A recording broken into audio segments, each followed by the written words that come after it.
مرزا محمد علی جہلمی جو کہ بہت سی یوٹیوب پر ویڈیوز وائرل کرتا ہے، جس کو سن کر نوجوانوں کے ذہنوں میں بڑے سوالات، اعتراضات، شک و شبہات جو ہیں وہ پیدا ہو جاتے ہیں۔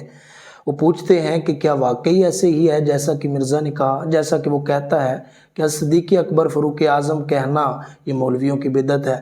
حضرت ابن عمر جو ہیں وہ تو خارجیوں کے پیچھے نماز پڑھتے تھے، حضرت مولا علی تو خارجیوں کا جنازہ پڑھا دیتے تھے۔ اس طرح کے بہت سے سوالات، اعتراضات اس نے کیے۔ اس پر علماء نے بہت سا کام کیا۔ حضرت علامہ مولانا محمد طفیل رضوی صاحب قبلہ نے اس پر اسلام کی عدالت میں مرزا محمد علی جہلمی، جس میں اس کے بہت سے اعتراضات، سوالات جو اس نے کیے اور شکوک و شبہات پیدا کیے، اس کا جواب قرآن و حدیث شریعت مطہرہ کی روشنی میں دیا۔ یہ کتاب انتہائی اہم کتاب ہے، خاص طور پر یہ نوجوان جو ہیں وہ اس کتاب کو ضرور پڑھیں۔